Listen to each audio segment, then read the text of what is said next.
Welcome to the next course in the series, Building a Dapp. So we've created our smart contract. We've launched it on the blockchain.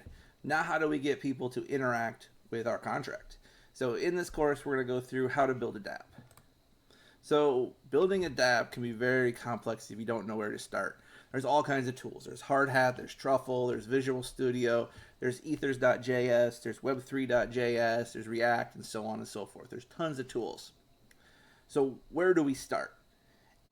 In this course, we're going to use Web3.js, and I'm going to teach you how to build an ultra lightweight Dapp that you can simply drop into your web server, and it will allow people to interact with the Theta Blockchain. So how does Web3.js work? The four basic parameters to Web3.js are you're creating the Web3 variable by going to a new Web3, and you're going to get the value.provider. The value.provider is simply the extension that you're using. Is that MetaMask? Is that Trust Wallet? What is that? Next, you're going to create the contract. And the contract is created by creating a new web3.eth contract and submitting your ABI and your contract address. And then the next two are calling data from the blockchain. So you're going to create a new variable. We're going to call it name. And then we're going to await the contract methods, and the function is name, and then we're just going to call that function. So this will return the name of the contract. The next method is writing data to the blockchain. So we are going to await contract methods, update is the function, and then we're going to write an invoice number and an amount, and then we're going to send it to the blockchain from our account. Next, we're going to create the actual Dapp to interact with the blockchain. If you haven't already compiled your contract, click Compile New Contract. And then we're going to copy out the ABI code. We're going to go over to Thetascan. We're going to go to Smart Contract HQ. We're going to go to Dapp Builder. And we're going to paste in the ABI. And then we're going to paste in our contract address. And we're going to choose Next. Now it's going to ask us a series of questions. Do you want the balance of T field to be displayed? We'll choose yes. And then what functions do we want in our Dapp? So one function we want in our Dapp is to get the name of the contract. Another function we want in our Dapp is to be able to transfer. And let's make sure we can get the balance of. So we're going to have three functions in our Dapp. One is going to be to get the name of the contract, one is going to be able to transfer tokens, and the other is to get a balance of an address. After you have all the functions that you want in your Dapp, simply click Build and Download, and it will save to your computer. After you download it, we're going to navigate to the folder we saved it in, and then we are going to edit it. Now we need to make a quick edit because there's going to be one thing that's not going to work. So we're going to scroll here, and you're going to see that the functions are calling them by what we named it. So the name function, and then you're going to have the transfer function here and the balance of function there. Now JavaScript doesn't let you use the word name, so we're simply going to put a 1 there, and we're going to add a 1 here. Now the Dapp builder is done. We can save it, and now we're going to open this up. And if you try to run this from your desktop, it gives you all kinds of warnings. It's not going to work.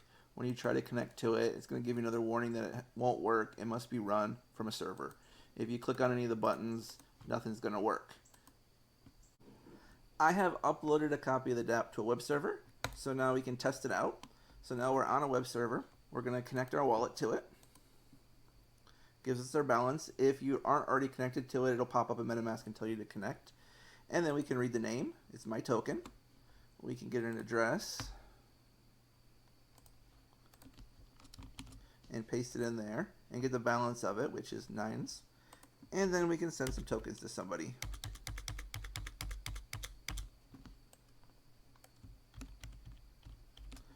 And we'll send 100 tokens this time. So we sent 1 in the last video, we'll send 100 this time.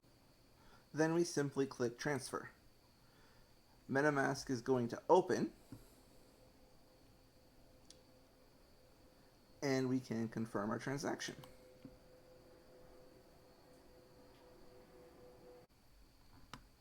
And our transaction hash has appeared, so if you want to view it on the Explorer, click on View on Thetascan. If not, we can check the balance of our address and see if we've sent 100 tokens. And our balance has fallen by 100. So our tokens have went through. Now let's view it on Thetascan. And as you can see, our address interacted with our contract, and it's sent through to address 0. And it says 0.00 tokens. And the reason this is 0.00 tokens is because we simply set 100, and the decimal place is 18. So we'd have to move the decimal place way over. So let's go back to our Dapp, and let's get it so we can show some tokens being transferred.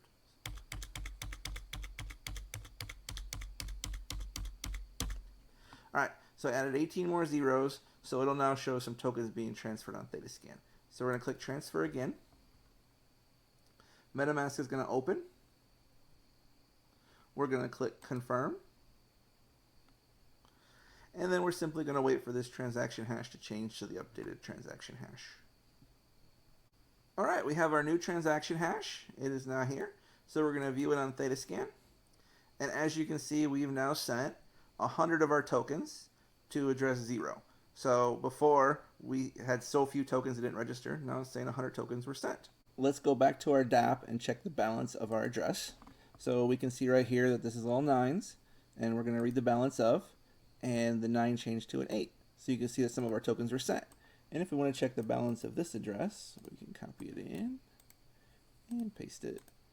And then it comes back with 100 tokens and 0.000000101. Now that you feel like this guy, you're like, I am genius. I just created my first Dapp. I don't have to pay someone a bunch of money to do it. I don't have to spend hours and hours researching how to create my Dapp. Let's look into the code that's actually in the Dapp that was generated for you, and how you can take that code out, use it in your project, or modify that HTML file for your needs. Here is the code behind the Dapp that you just created. You have your header, and the most important part up here is that you are referencing the web3.js file. And I like making this static, so I'm using 4.16. But as long as it's a static version, it doesn't change, because if this changes, it could break some of your code down the road. Like if you use the latest release and they do an update where something stops working, it could break your code. But if this is set to static, your code won't ever break for the most part. Next up is all your CSS. So all this stuff right here is what gives the page its look. You can delete or change this. Next up, basically all this page is a button followed by a span that simply has an ID that returns the information you need. So when you do the name, you're simply calling name one function, and then it's returning it back in this output one. And then you're going to do the next one, which will be a transfer.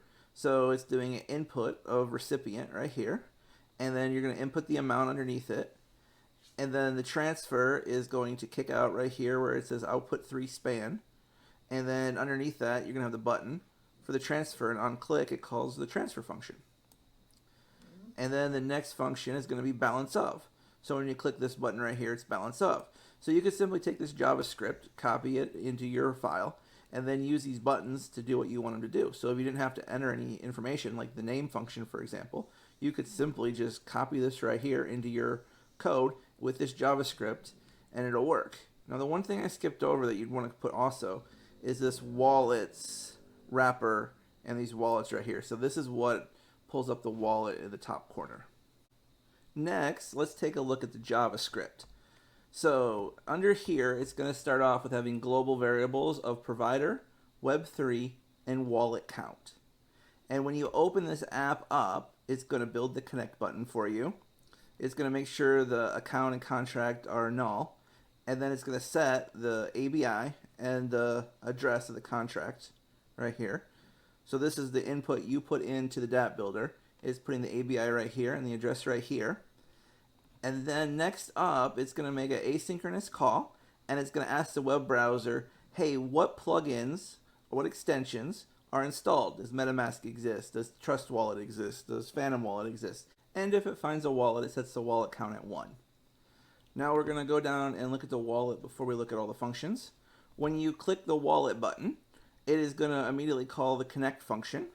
And this gives you the error that, hey, you're running this from a desktop if it finds that it's being run as a file. It is going to display the connect to wallets with a little X button. And this image right here is an embedded image of the X. And then it's going to go through and ask again, hey, what wallets are here? And for every wallet that exists inside of your browser, it is going to display the image and the name of the wallet, and that code is right here, and it kicks it out and puts it into the web browser. After it does that, and then you're going to see that, you are going to then click on the wallet. And when you click on the wallet, it's going to send connect to wallet function, and it's going to use the injector, which is the name of the wallet. Is this MetaMask? Is this Phantom? What one are you using? So we have to know what one we're using, and then it's going to send connect to this wallet. And then this is going to open, and it's going to look for all the providers again, and then it's going to connect to that wallet. The last thing we need to look at is our functions. So before we do that, this line right here is super important. This contract equals new Web3 ETH contract with the ABI and address. So what we're doing here is we're creating a new contract, and that includes our ABI and the contract address. So when we want to interface with our contract, we just call the contract variable, and that includes our ABI and the contract address. So as we scroll up here, we're going to do name one, and first off, we're going to get the chain ID. So whatever chain our wallet's connected to, we want to know what that is, and we call that variable ID. And if that ID does not equal 361, we alert the user, hey, MetaMask is not connected to the Theta network. So if you're connected to Polygon or Base, you're just going to get an error that, hey, you're on the wrong network, and your result's probably not going to work. The next line is the most important line of the function. What this is going to do is it's going to say, hey, we're going to connect to this contract, we're going to call the function name, and we're going to return it to the web page and display it up above. So this line is the most important, and this is all you need right here to call the blockchain. Now we'll look at our transfer function. So that is here, and we're going to create a couple variables. So we're going to get the recipient's address and the amount, and then we're going to say, hey, are we on the Theta blockchain or are we on a different blockchain? And then we're going to alert the user if they're not. And then this is a new call we have to make to the blockchain. So we want to call the blockchain and say, hey, what's the gas price? Like, how much do we need to pay to make this transaction happen? And then we are going to do a send. Now, a send is a little bit more complicated, and that is right here. We are going to go to the contract and say, hey, we need to use the function transfer that's in the contract on the blockchain, and we're going to send the recipient's address and the amount through, and then we're going to send it from our account, and then we're also going to send the gas price through. So we've got the gas price up above. We need to send it through like, hey, this is how much gas we're going to pay. And then it's going to return a transaction, and then that transaction hash is going to be displayed on the web page up above. And that is as simple as I can make Dapp building for you guys. So in less than 15 minutes, you learn how to deploy your smart contract on the blockchain and how to use that contract to make yourself a Dapp to interact with the blockchain from your website. And the last thing that I want to cover in this class is advanced development. So this is going to be more so after you've created your first Dapp and your second Dapp and your third Dapp, and hey, now I want a server, or I want somebody to be able to do something that's more advanced than simply using the ETH RPC with MetaMask. So that's where this next part of the class comes in. And we're going to get into raw transactions and how raw transactions work on Theta and how it can help you. So the GitHub for this is Theta TX, and that's on your screen right now. And we're going to go there and check this out. In the thetatx.js file, it is going to have the ability to sign raw transactions for Theta for type 2, which is sending T-Fuel and Theta, type 7, which is interacting with a smart contract, and type 9, which is withdrawing from a node, type 10, depositing to a Guardian or Edge node, and then type 11, which is staking reward distributions. Let's start by looking at how to create a raw type 2 transaction, which is simply a send. So it's going to use ethers.js, and then it's going to use thetatx.js. So we're going to send a type 2 transaction. The sequence number is going to be 1.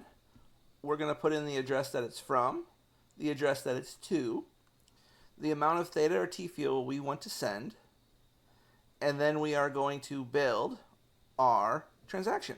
So we're going to send it to ThetaTX as an array, and we're creating the array up here. And then we are going to send it to build the transaction to ThetaTX after it returns back. We send it again. And then we're going to need the private key. We are going to send it to ethers.js with the private key to unlock it. and then we're going to ask it to sign the transaction. After it signs the transaction, we're going to console log the raw signed transaction in the browser's console. Now you might ask, like, hey, why would I need to use raw transactions? What value do they have in my life? Well, for a lot of people, they're not going to help you. But for a select number of people, these are really important. These allow you to create dApps in a totally different way that you haven't before. So you no longer have to rely on MetaMask, for example. You can simply take a wallet, create your own wallet, and interact with that in the blockchain. You can do it right on your own Guardian node in your own house or office. You don't have to rely on an RPC that then talks to someone else's Guardian node. You can do it right on site. So type 7 transactions here interact with smart contracts. Type 9 withdraw the stake. Type 10 deposit a stake. And if you're running a staking service, type 11s adjust the stake reward distribution fees. And then there's also an example of how to use a newer version of ethers.js right here. All right, so we're going to scroll up to the top here, and there's some nice examples here for you.